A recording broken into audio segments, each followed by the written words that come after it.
Kung siguro ako yung personally ang pinag-usapan, maybe I'll be upset. As far as I'm concerned, it is a settled issue.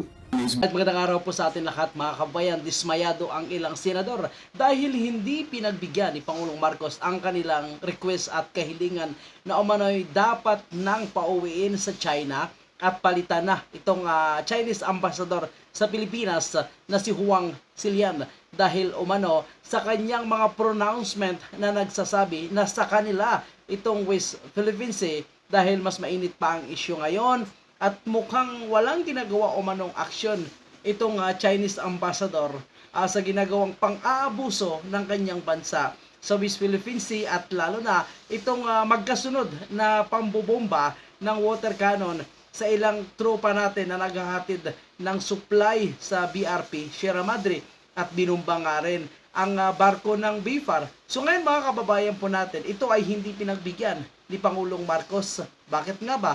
Ano ang kanyang rason? Ito po ang ating alamin sa video ito, mga kababayan. Kung siguro ako yung personally ang pinag-usapan, maybe I'll be upset. But you're not talking about me, we're talking about the Philippines. So it doesn't serve any purpose for us to lose our temper or to overreact. So kung yan ang gusto ibigay sa atin ng ambassador ng China, wala naman hindi naman sa atin. I mean, kung talagang objectionable siya, you can make it known to Beijing. But I think Ambassador Wang is just doing his job. He's just doing his job. He's continuing to state the Chinese narrative. Of course, we don't agree with that narrative. But I cannot see him doing anything else. And so we just keep trying. Of course. I wish that we had talked about it over the table as opposed to colliding with each other on each other's ships in the open sea. So, of course, I would have preferred a less confrontational method of trying to decide these things. So, but it is what it is. I think. So yan po ang kanyang sinabi mga kababayan po natin na dahil nire-relay lang umano ng Chinese ambassador itong mga pronouncement ng Beijing patungkol sa kanilang stand sa West Philippine Sea. At ang kanyang kagustuhan naman ay siyempre makipag-usap ng maayos sa China. So tama lang at pabor tayo sa ganitong kagustuhan dahil hindi naman natin madadala sa gulo dyan. Una-una, 100% naman na wala tayong kakayanan na makipaglaban sa China at hindi tayo pwede makikinig sa sinasabi ng Amerika na kung magipag-gira man umano sa China ay nasa likod natin sila. Hindi natin maasahan yan.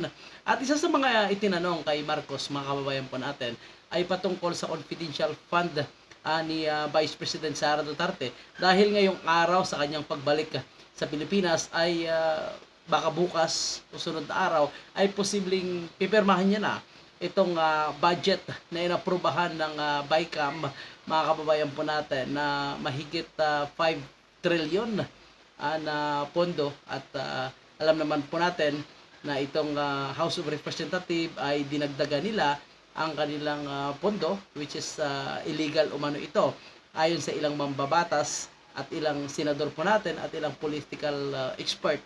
Ngunit ito ay kanilang ipinasa, kanilang inaprobahan.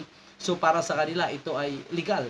At sa confidential fund naman ni Vice President Sara Duterte at kung bakit hindi ipinaglaban ni Pangulong Marcos ang kanyang palusot na lang ay umano'y nasettled na umano ito at hindi naman ipinilit ni Vice President Sara Duterte. Bakit pa kasi ipipilit? Tinanggal na nga, ipipilit mo pa. So kung ipipilit mo, it means magiging malaking kontrobersya pa ito. So tama lang na hindi talaga ipinilit ni Vice President Sara Duterte. So sana bilang isang Pangulo at naintindihan niya ang trabaho ni Vice President Sara at siya nga nangailangan ng confidential fund, dapat siya na mismo yung nag-initiate at kinausap itong kanyang pinsan na naghahari-harian ngayon na wag galawin itong confidential fund ng Office of the Vice President at ng Department of Education.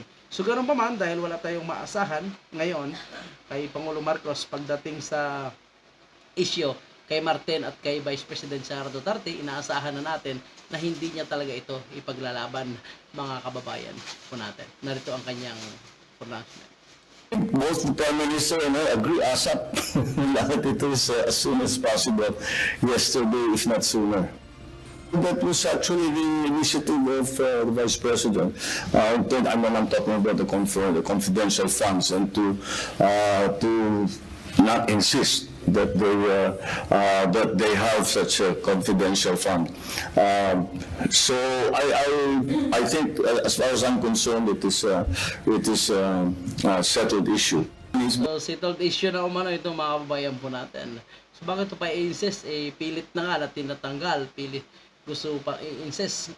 So, nasa kanila na lang sana yon kung inaintindi nila ang trabaho ng Office of the Vice President at ng Department of Education, na alam naman po natin na marami itong serbisyong ginagawa, which is, ang iba dyan ay ginagamitan ng confidential fund para mapabilis ang pag-issue.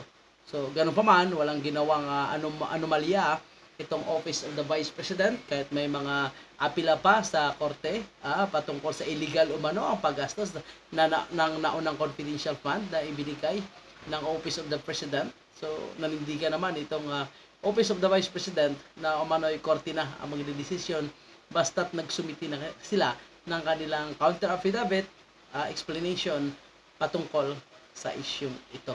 So, mga kababayan po natin, malinaw na mukhang wala na talagang unitim dahil kita naman po natin itong mga galawan ngayon ni Pangulong Marcos. Kaya kayo mga kababayan po natin, kung gusto nyo makialam sa isyung ito, huwag kalimutan mag-iwan ng inyong komento sa loobin patungkol sa mga isyung ito, lalong-lalo na sa issue ng unitim at sa mga nangyayari ngayon sa ating bansa. At yan po yung ating update. Hanggang sa muli, maraming salamat.